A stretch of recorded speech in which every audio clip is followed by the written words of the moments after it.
வணக்கம். ஆம், இந்த எபிசோட்ல நான் எதை பத்தி பேசலாம் இருக்கிறேன் அப்படின்னா, இன்னைக்கு விவசாய வேலை பார்க்குறதுக்கு ஆட்கள் பற்றாக்குறை அப்படின்னு பரவலா எல்லா இடத்துலயும் பேசிட்டு இருக்கிறாங்க. இதுக்கு என்ன காரணம் அப்படின்னு முக்கியமா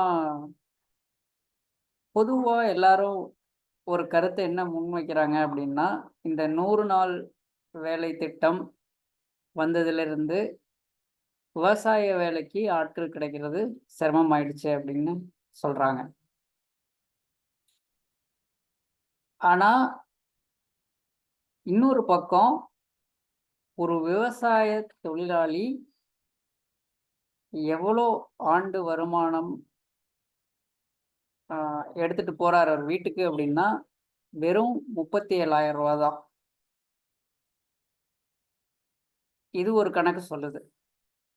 இந்த வெறும் 37,000 வச்சுக்கிட்டு ஒருத்தரால ஒரு ஃபேமிலிய ரன் பண்ண முடியுமா? அப்படிங்கிறது ஒரு மிகப்பெரிய கேள்வி. அப்போ சம்பள பற்றாக்குறை அப்படிங்கிற ஒரு விஷயமும் இதுல இருக்குது. ஒண்ணு ஒரு பக்கம் 100 நாள் வேலைவாய்ப்பு திட்டத்துல போயிர்றாங்க. இங்க வேலைக்கு வரமாட்டேங்கிறாங்க அப்படிங்கிறது ஒரு பக்கம். ஆனா உண்மையிலேயே ஏன் இந்த வேலைக்கு வரமாட்டேங்கிறாங்க அப்படின்னா, இந்த விவசாய தொழில்ல ஒரு பெரிய வருமானம் இல்ல. வருமானமும் இல்ல. என்னோட அந்த வேலைக்கு உண்டான வளர்ச்சியுமே இல்ல. நான் இங்க வேலைக்கு உண்டான வளர்ச்சி அப்படின்னு சொல்றது என்ன சொல்றேன் அப்படின்னா, இன்னைக்கு நான் களை எடுக்கிறதுக்கு ஒரு வயலுக்கு போனேன் அப்படின்னா, எனக்கு 80 வயசு ஆனாலும் என்னைய களை எடுக்கிறதுக்கு மட்டும் தான் வச்சிருப்பாங்க. இன்னொன்னு, எனக்கு எப்போதுமே அந்த ரூ. 350 ரூ. 400 தான் சம்பளம்.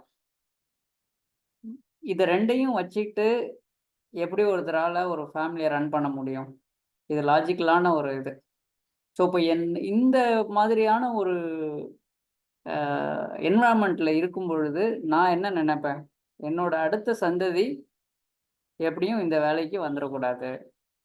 அப்படி நெனைச்சதுனாலயே, இன்னைக்கு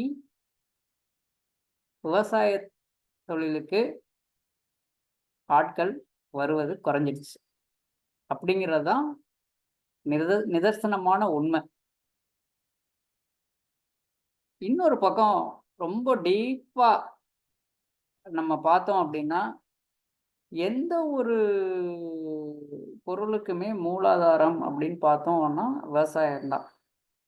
ஒரு சாக்லேட் எடுத்துக்கங்க, இல்ல ஒரு டைரி ஒரு பால் எடுத்துக்கங்க. எந்த ஒரு விஷயத்துக்குமே மூலாதாரம் அப்படின்னு பார்த்தோம்னா விவசாயம் தான். இன்னைக்கு அந்த விவசாயம் அந்த ஆரம்ப கட்டத்துல வேலை பார்க்கறதுக்கு யாரும் ரெடியா இல்ல.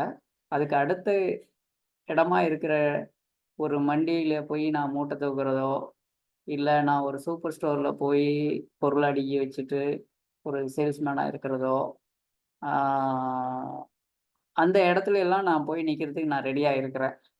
ஆனா, அந்த இடத்துக்கு வர வேண்டிய பொருள்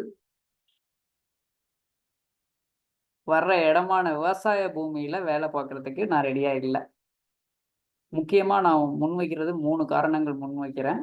1 தேவையான சரியான சம்பளம் இல்லாத ஒரு காரணம்.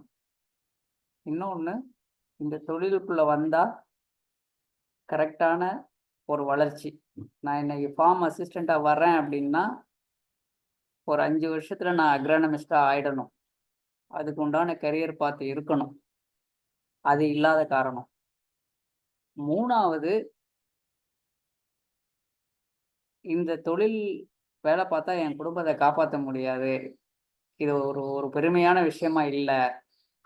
காலையில 9 டூ 6 அப்படிங்கிற ஒரு ஆஃபீஸ்க்கு போற விஷயமா இல்ல. ஒரு பெருமையான விஷயமா நம்ம கொண்டாடாததுனால, இந்த விவசாய தொழிலுக்கு இன்னைக்கு ஆட்கள் வரல. இத சரி செய்றதுக்கு நாம எல்லாருமே சேர்ந்து செயல்படணும். முக்கியமா ஒரு கரியர் பாத்த குடுக்கணும். அதுக்கு உண்டான ஃபேர் காம்பன்சேஷனை கொடுக்கணும். இந்த விவசாயத்தில் வேலை பார்க்குறத ப்ரைடாக செலிப்ரேட் பண்ணணும்.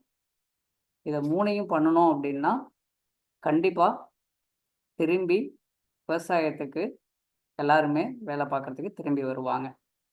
நன்றி, வணக்கம்.